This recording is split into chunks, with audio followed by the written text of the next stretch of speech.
Mimi naitwa Faith Mulungu. Ni mmoja wa mwanzilishi wa kiwanda hiki kidogo cha kutengeneza bidhaa za ngozi kama mabegi. Elimu yangu nimefanya masters ya economics na Japani, na pia ujuzi wa kutengeneza mabegi nimeutolea Japani. Okay.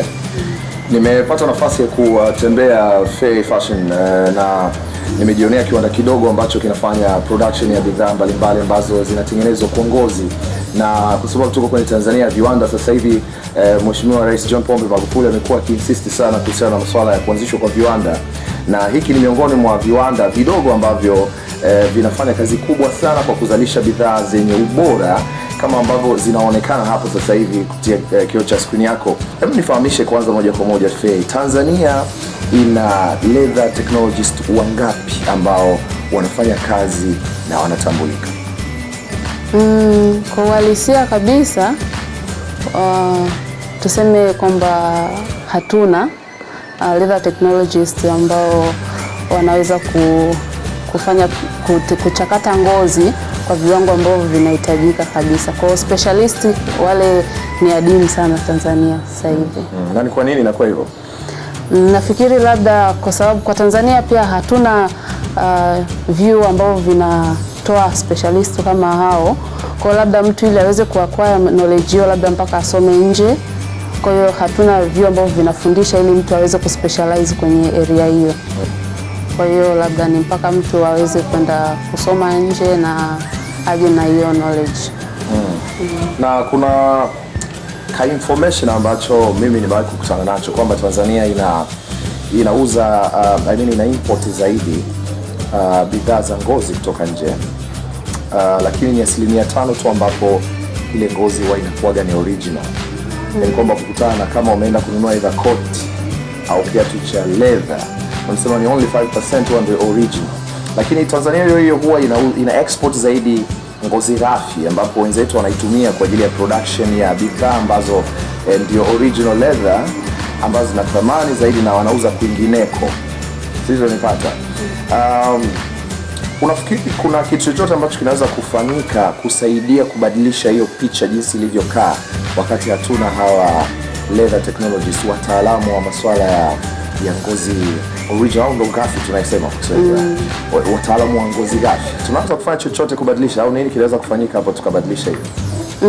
Inawezekana kwanza kwa kuweza kuanzisha hii kozi ifundishwe kwenye vyuo vyetu ili watu waweze kupatikana, na pia labda kuongeza viwanda ambavyo vinatengeneza bidhaa za ngozi hapa nchini, ili kwamba hata tanneries wakitengeneza finished leather iweze kuuza kwa soko la ndani kabla hazijaenda nje. Kwa hiyo nakuta labda tanneries wanatengeneza soko la ndani halipo la kutosheleza kununua zile finished leather. Kwa hiyo wanaona ni bora watengeneze hadi wet blue afu wauze nje, ambapo wataenda kutengeneza finished leather na bidhaa za ngozi. Kwa hiyo tutakapoongeza labda specialization kwenye watu wa specialize kwenye kozi hii, kwamba iwe introduce kwenye vyuo vya Tanzania, wananchi waweze kusomea na tupate hawa watu ambao wamespecialize kwenye kutengeneza ngozi, na pia ikawezekana kuongeza watu ambao wanatengeneza bidhaa za ngozi kwa Tanzania ili tupate soko la kutosha. Tanneries zipate soko la kutosha la ngozi ambazo ni finished kwa ndani kwanza.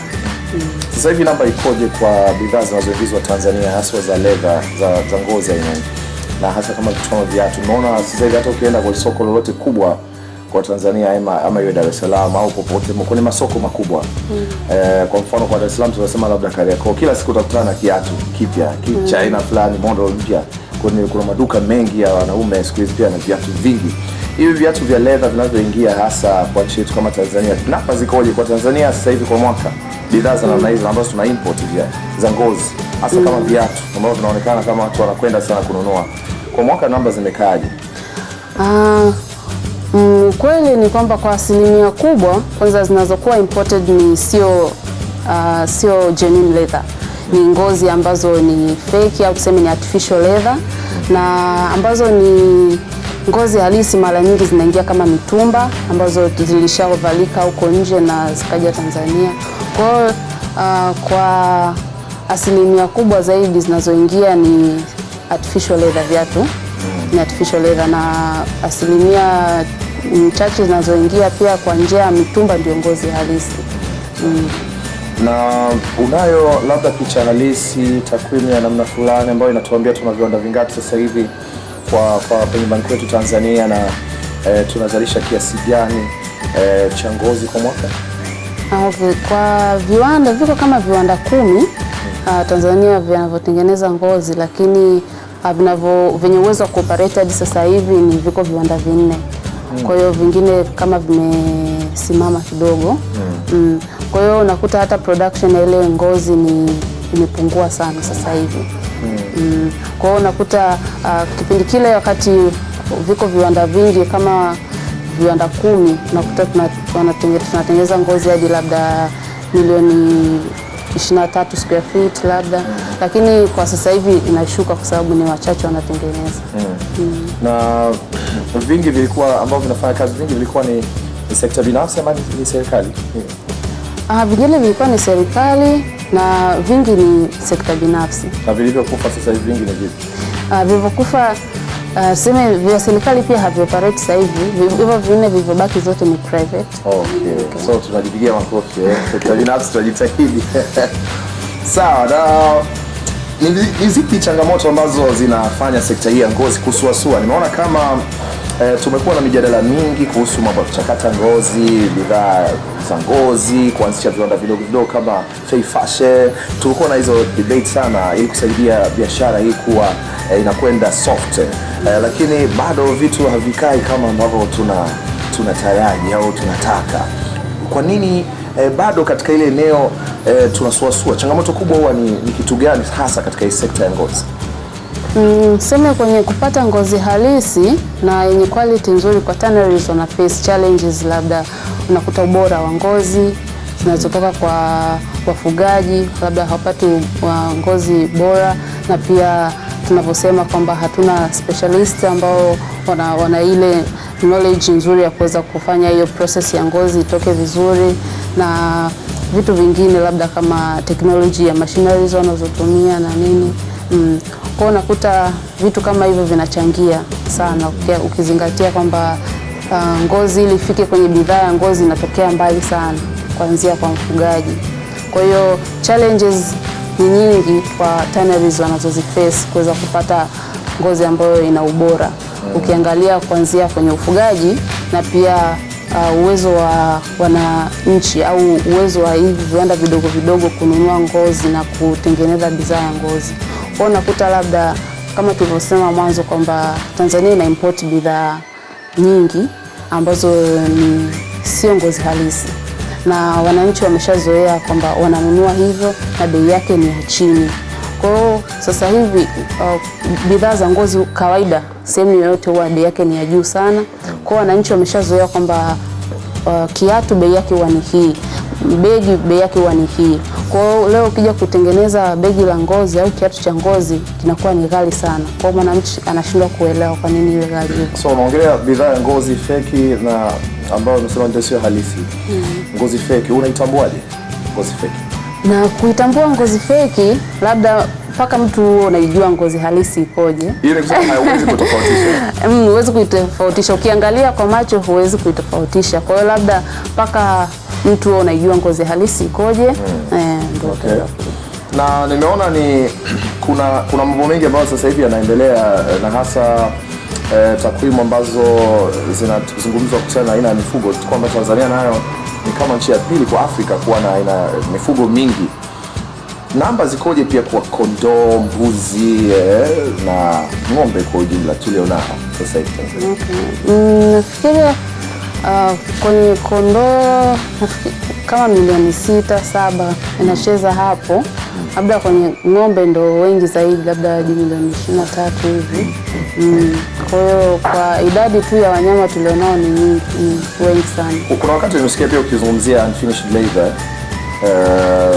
yani sio finished leather. It means kwamba hiyo inakuwa ni ngozi ya namna gani? Ngozi ambayo sio halisi, au ni kitu gani ambacho exactly kwa Kiswahili fasaha kwamba Tanzania nasi pia tunauza ngozi, lakini ni ngozi ghafi ambayo sio finished leather, tunauza nje.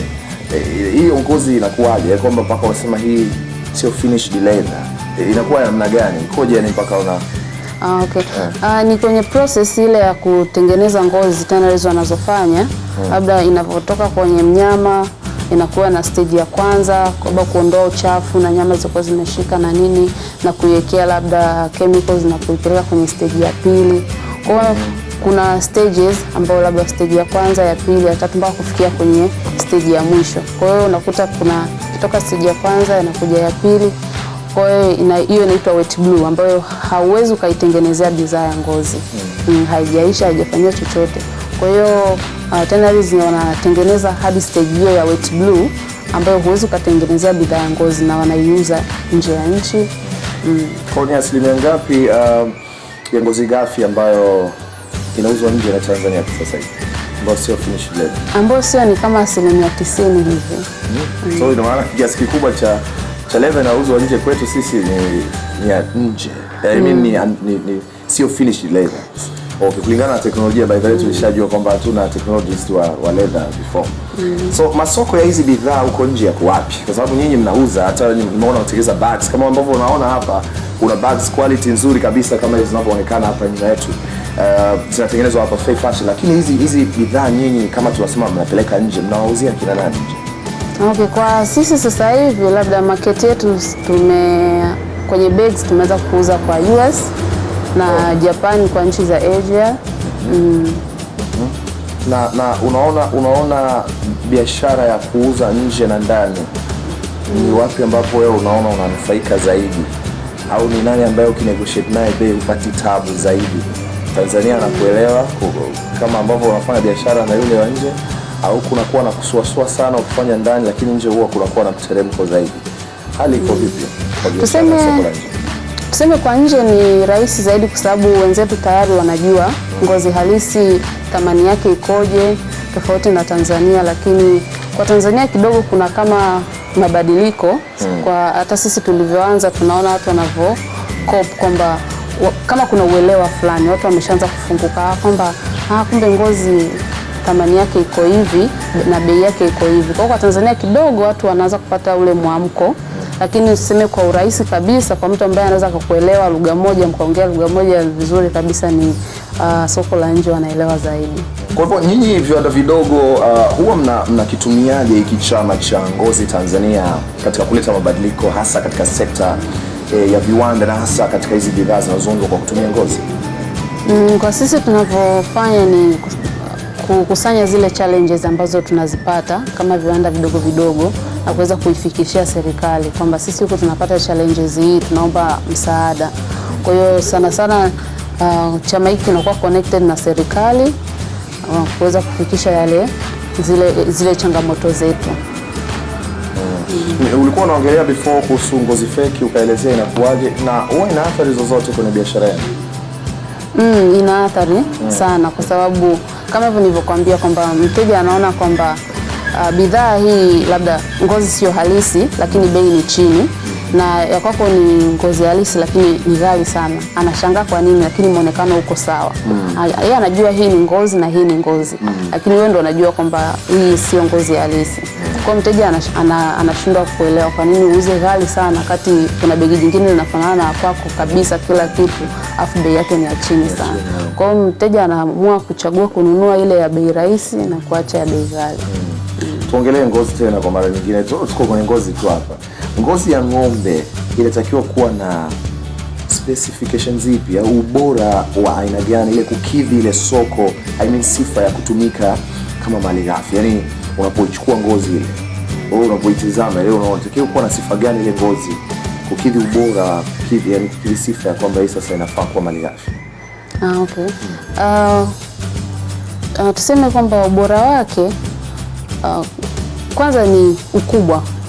Ukubwa wa ngozi unachangia ngozi kuwa isipokuwa na alama na isipokuwa na maandishi, na pia utengenezwaji wake umetengenezwa kwenye viwango, kama ni rangi imekuwa imesambaa, imewiana imesambaa even kote. Kwa hiyo unakuta hata ukiitumia hakuna sehemu ambayo unatakiwa uinuke. Lakini sasa unakuta labda ngozi zetu sisi unakuta labda ilichunwa vibaya, kuna sehemu imetoboka au kuna sehemu imeandikwa chata na labda sehemu nyingine rangi haijakaa vizuri. Kwa sehemu zote unazoziona hizo unaziruka. Kwa sasa vitu kama hivi vinapelekea kwamba uweze kutumia ngozi nyingi sana kwa kutengeneza bidhaa chache. Na sasa uliongelea pia baadhi ya masoko ambayo mnayatumia nyinyi nje. Lakini sasa tutaongelea kwa viwanda vidogo kwa ujumla kwamba ili uweze kuuza katika masoko haya ya nje ya kimataifa, nje ya Tanzania, kwamba unahitaji ngozi ya aina gani ambayo itakuwa inakidhi viwango vya soko hili la nje ya Tanzania? Kwa ngozi kuna grades za ngozi. Tuseme kwamba kwa soko la nje unahitaji grade A ambayo ni ngozi ambayo ni best, ambayo process yake kuanzia imetoka kwa ng'ombe ambayo yuko ana afya, tuseme ametunzwa vizuri na imeenda kiwandani imetengenezwa vizuri. Kwa hiyo kwa sasa hivi Tanzania useme kupata aina hiyo kwa tanneries wanavyosema ngozi za hivyo ni chache. Kukusanya ngozi za aina hiyo ni chache. Kwa hiyo wamezigrade, kuna grade A, B, C, D, lakini kwa soko la nje lazima unahitaji kwenye grade A hadi B. Okay. Na unafikiria kwa nini labda pengine hata Wizara ya Mifugo haikuanzisha kitu kama bodi yani ambayo inaweza kusimamia masuala ya ubora ambayo ingekuwa ikiangalia masuala ya ubora wa ngozi ili angalau kuongeza thamani katika masuala ya sekta ya ngozi? Unafikiria kwa nini labda pengine? Hayo ni maoni sasa, yatakuwa maoni. Kwa ninavyoona labda wameanza kufanya hivyo. Kuna system ipo tayari wanafanya grading ya ngozi, na sema kwenye sema bado ni changamoto kwamba hata kama akizigrade ndio umezigrade, lakini bado ngozi tannery anapata ngozi iliyo mbaya kutoka kwa mfugaji. Kwa hiyo kidogo bado changamoto iko hapo. Kwa hiyo serikali inajitahidi kwa nguvu yake kuweza kuangalia ile quality, lakini mwisho wa siku ukisema uzichuje utabaki na quality ambayo ni chache sana. Kwa hiyo process nzima kama sasa hivi serikali inafanya kutengeneza baba machinjio kule Vingunguti na kadhalika, ni kwanza kutatua ile tatizo kuanzia mwanzo, kutokea kwa ng'ombe anavyotunzwa na anavyochunwa na mpaka anapokuja huku, ili kuweza kusolve. Kwa sababu ukija kuzigrade huku mwisho wakati kule zinatunzwa vibaya au zinachunwa vibaya, hamna kitu unachokifanya. Nimejifunza kupitia hata baadhi ya mijadala na kuna baadhi ya vipindi na hata articles zingine ambazo zinaandika na kusema kwamba Tanzania kwa wingi wa mifugo yenyewe ni kama iko na kama namba 2 kwa Afrika, kufuatiwa na Ethiopia, sio tatu kwa nchi gani, lakini bado tuna import ngozi na